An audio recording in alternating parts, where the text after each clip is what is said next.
Ja sam Tin Hadži Omer Spahić, dolazim iz Zagreba, bavim se ekstremnim rolanjem, roller freestyle, aggressive inline, skating, kako god već želite to nazvati, uglavnom rolam se. Još tamo u 90-ima kad je rolanje tek došlo u naše krajeve i općenito, kako bi rekao, postalo popularno u svijetu, te inline skates koje imaju kotače u nizu, onda ne znam, svi kako su se vozili i to bila je onak fora, jednostavno smo počeli preskakat stepke, grandat, zezat se, čak smo igrali po klinci lovice po kvartu i tak, i onda sve to nešto preraslo u malo ozbiljnije stvari.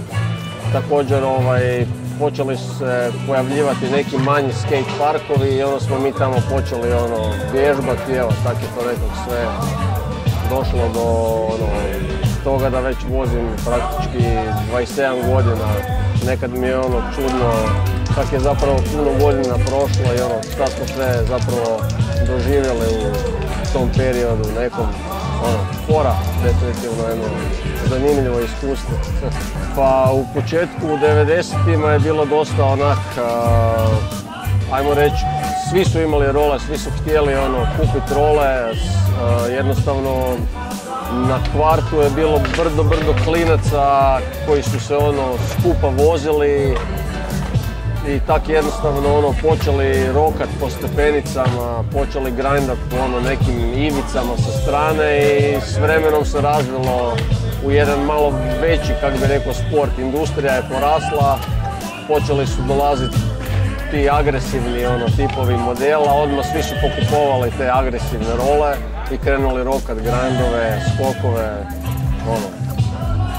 Malo kasnije se i skate park napravio, tako da smo onda išli u skate park, tamo smo vježbali, jer također smo vozili po streetu i zapravo gdje god je bilo moguće. Pa ajmo reći da je scena puno manja, barem rollerska, ali bitno je da nas ima, nije izumrla skroz, uvijek se nađe u bilo kojem gradu barem jedna osoba koja vozi role i što voli taj način, kako bi rekao, te tipove sportova na rolama. Sad mislim, rolanje je raširen pojam, imaš ti rolanja od hokeja do speed rolanja, do rolanje ovako u parku, rolanje na streetu samom, ima ekipe što brije na downhill, tako da isto možda u nekim dijelovima zemlja ti neki drugi oblici rolanja su čak više popularni nego čak ovo naše freestyle rolanje.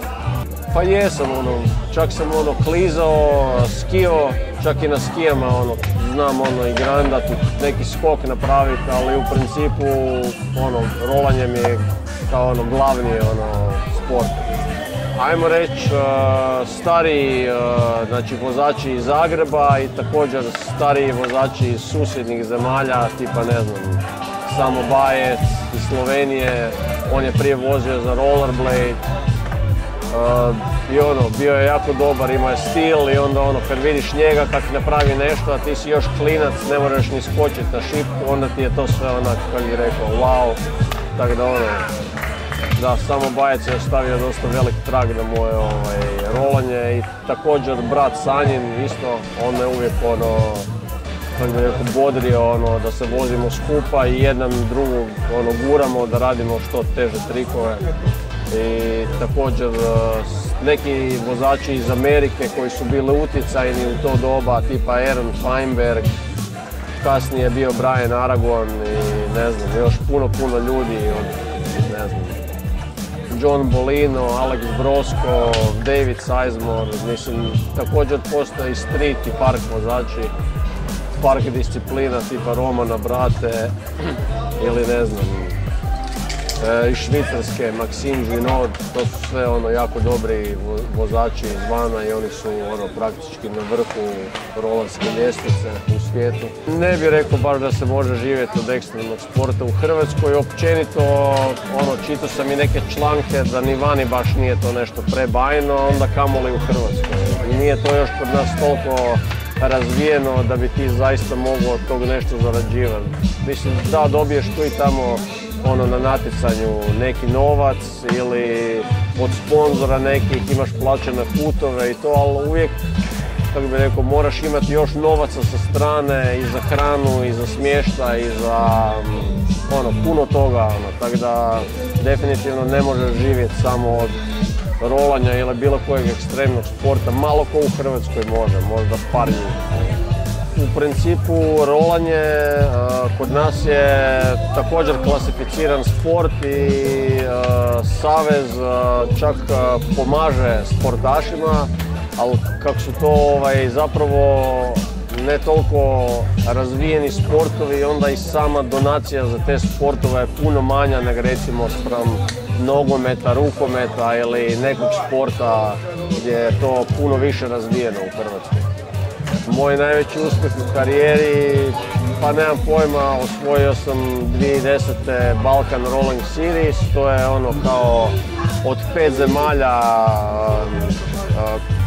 u regionu našem, bilo je tipa 8-10 natjecanja i to je bila kao nekakva liga i onda tamo zapravo sam imao najbolji poredak između svih tih natjecanja. I nakon toga sam išao u Ameriku, u Boston, tamo sam bio rangiran pa skoro među top 25 vozača svijeta te godine, tako da to je dosta velik uspjeh. Sad smo išli u Kinu 2019. To je službeno svjetsko prvenstvo u roller freestyle i tamo smo zapravo nastupali kao hrvatska reprezentacija i tamo smo isto bili među prvih 20. To je opet dosta dobar uspjeh, jer ima, kako bi rekao, reprezentativaca iz svih dijelova zemlje i onda dobro je vidjeti kad su svi na okupu i kad se svi voze i jednostavno bude dobar session, ali dobro je vidjeti druge vozače, onda od njih možeš i naučiti nešto i vidjeti kako oni voze. Nije da planiram nešto u karijeri svojoj, jednostavno uvijek sam gledao kako će me to sve odvesti i evo, sam idem od eventa do eventa, vozim se, nekad mogu malo bolje voziti, nekad malo slabije, zavisi, nekad te bola i noge i umoran si i radiš i tako, onda nije ti baš za vožnju, a nekad se dobro osjećaš, onda napraviš par ludih trikova, onda nekad tak se istreseš, dobro se osjećaš kasnije, malo se oznojiš i to je rekreacija, sport, treba se baviti nečim, inače čovjek, kako bi rekao, se zapusti, rekao bi. Prvi trik koji sam naučio, a ne znam, tipa skok, ni stepenice, ali kasnije bi počeli grebove raditi ili skok za 180 ili recimo možda frontside. To je znači kad s oba dvije noge ideš ovako po šipci. Tako da frontside ili sol ili nešto tako. Kad sam ja kretao, nije ni bilo nekih, kako bi rekao, elemenata. Morali smo voziti na ulici praktički. Tako da morali smo si sami napraviti elemente da bi prvo vježbali. Najbolji trik, pa volim tipa okret na grind, to se zove Hurricane, rotacija i 360 i općenito volim 900 i te neke tehničke kao grindove, promjene. Kad grindaš pa onda promijeniš 2 put, 3 put nogu i napraviš neki out tipa 360 još. To je dosta tehnički trik, jer ga moraš u fazama napraviti i zahtijeva dosta vježbe, pokušaja.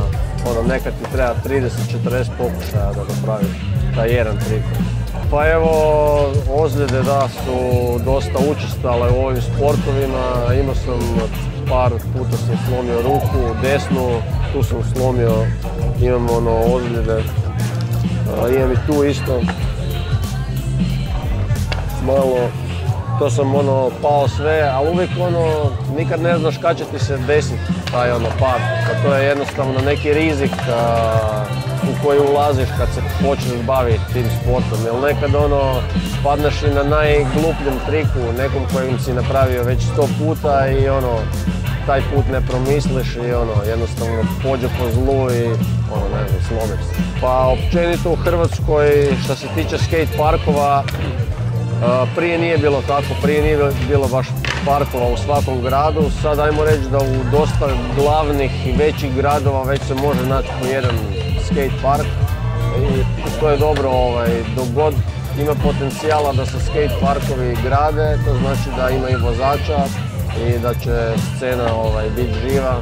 Za nove generacije bih rekao da ne odustaju, da se samo voze i daju sve od sebe i uživaju u tome šta rade, jer to je jednostavno fora, kako bih rekao, to su malo drugačiji sportovi od ostalih, ali svaki od trikova napravljenih, kako bih rekao, osjećaš neki osjećaj zadovoljstva nakon što si ga napravio, kao ushićenja i bude ti fora kad hengaš s ekipom, onda se isto međusobno motiviraju svi, bude dobro.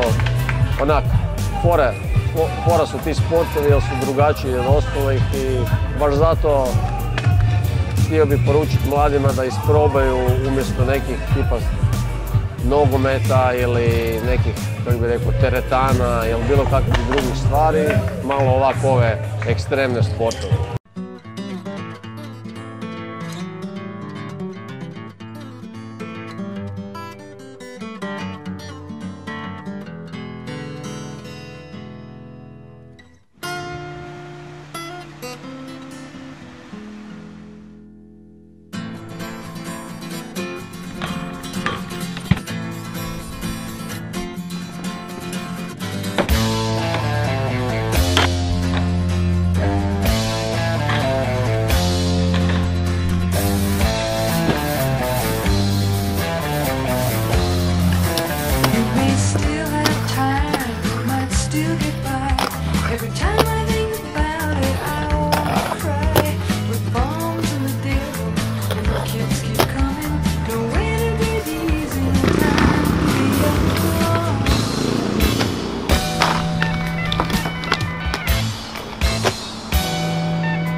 And you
kept me